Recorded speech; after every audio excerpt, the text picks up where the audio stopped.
Good evening friends, welcome to my YouTube channel. आज हम एक बार एनालिसिस करते हैं कि कल कैसे मार्केट बिहेव करेगी। बट उससे पहले हम अपनी लास्ट एनालिसिस डिस्कस कर लेते हैं कि प्रीवियस डे हमने कैसा प्लान किया था और मार्केट ने इसे क्या आज कैसे बिहेव किया। तो ये हमारी लास्ट डे की मार्किंग है, जिसमें कि हमारा प्लान था कि बैंक निफ्टी इस लेवल से इस लेवल के बीच में ट्रेड कर सकता है। तो और हमने ये भी डिस्कस किया था कि बैंक निफ्टी थोड़ा स्ट्रॉन्ग दिख रहा है एज़ कम्पेयर टू निफ्टी। तो बैंक निफ्टी में हमारा प्लान था कि बैंक निफ्टी हमें इस रेंज में मिलेगा अगर तो हम बाई करेंगे, और नियर बाई टॉप के अगर आसपास हमें मिल जाएगा तो सेल कर देंगे। तो आज हमें बॉटम के आसपास मिला और एक अच्छी बाइंग मिली। अब बैंक निफ्टी जो है प्रीवियस, अगर आप रेंज देखो, मैं पुरानी मार्किंग हटा देता हूँ, तो बैंक निफ्टी जो है इस रेंज के ऊपर आज क्लोज हुआ है, which is good sign.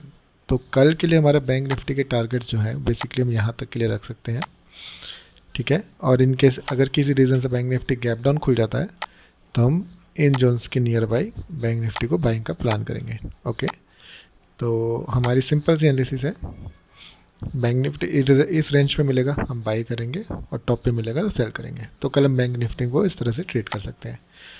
Nifty में एक बार हम देख लेते हैं निफ्टी का हमारा क्या व्यू था और कैसे हुआ। तो निफ्टी की अगेन ये ओल्ड मार्किंग है। हमारा प्लान ये था कि इस रेंज में मिलेगा तो सेल करेंगे, बॉटम पे मिलेगा तो बाई करेंगे। बट निफ्टी फ़िलहाल एक नैरो रेंज में रहा है, और हमने ये भी डिस्कस किया था कि बैंक निफ्टी चूँकि स्ट्रॉन्ग है तो वो हो सकता है कि बैंक निफ्टी की कुछ कंपोनेंट निफ्टी को भी अपसाइड लेके जाए। तो HDFC और ICICI बैंक ने एक अच्छा मूव दिया अपसाइड का, इसलिए निफ्टी भी आज ऊपर गया। और IT स्टॉक्स पे आज थोड़े से बुलिश थे, इस वजह से भी निफ्टी ऊपर गया। तो एक बार कल का प्लान देख लेते हैं कि कल निफ्टी में हमें कहाँ पे ट्रेड करना चाहिए। तो एक प्राइस पॉइंट ये है अपसाइड के लिए, ओके। और बाइंग के लिए हमारे जो लेवल्स हैं वो बेसिकली ये हैं,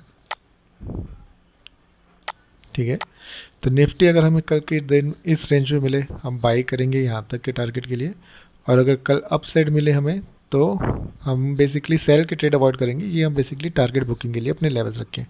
अब इन केस लेट से ह्यूज गैप अप खुल जाए समवेयर अराउंड यहाँ पे, ठीक है, तो उस केस में हम बाइंग थोड़ा अवॉइड करेंगे, और इस रेंज पे मिलेगा अगर ह्यूज गैप अप के केस में हम छोटे से स्कैल्पिंग सेल के ट्रेड ही मारेंगे।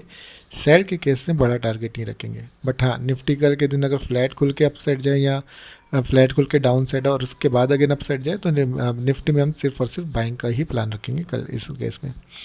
इन केस लेट से निफ्टी किसी रीज़न से ह्यूज गैप डाउन खुल जाए और इस लेवल के आसपास आए तो भी हमें भूल के सेल नहीं करना है। इन लेवल्स के नियर बाई हम निफ्टी को बाई ही प्लान करेंगे, ओके। तो एक बार मैं फिर से बता देता हूँ, अगर बैंक निफ्टी कल के दिन में इस रेंज में गैप अप खुला तो हम छोटा सा स्कैल्प का सेल का ट्रेड प्लान करेंगे, उसके बाद बेस्ड ऑन प्राइस एक्शन हम बाइक में ही प्लान करेंगे। निफ्टी इन केस अगर फ्लैट खुल जाए और इस रेंज में अगर हमें मिले कहीं, ठीक है, फ्लैट खुल के अगर डाउन साइड आते हैं इस रेंज में, हम यहाँ से अगेन बाई का प्लान करेंगे। और किसी रीज़न से अगर निफ्टी कल के केस में गैप डाउन खुल गया इस रेंज में तो अगेन हम बाई का ही प्लान करेंगे अपसाइड की रेंज तक के लिए। आई होप आपको ये एनालिसिस अच्छी लगी होगी। एक बार आज हम देख लेते हैं कि हमने आज कौन से ट्रेड लिए इंट्राडे में और उसके पीछे की साइकोलॉजी क्या थी। तो आज हमने एक डिक्सन का ट्रेड लिया था इंट्राडे में बाई साइड का, ठीक है। ये हमारे POIs थे, इसी एरिया के नियर बाई से हमारा बाई का प्लान था।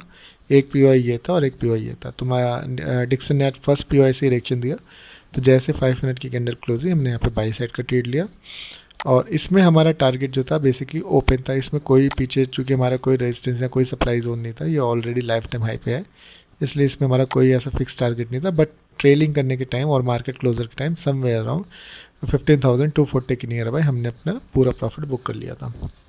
तो एक अच्छे इसमें मोमेंटम मिला हमें समवेयर अराउंड 170-180 पॉइंट्स का। तो एक हमने डिक्सन में इंटरडे का ट्रेड लिया था। इसके अलावा अगर आपको चाहते हैं कि आपकी कुछ स्पेसिफिक स्टॉक्स हैं जिसमें आप चाहते हैं कि मैं एनालिसिस करके दूं आपको, तो आप स्टॉक्स के नाम कमेंट बॉक्स में डाल सकते हैं, और इस वीडियो को लाइक, शेयर एंड सब्सक्राइब करना ना भूलें। Thank you friends.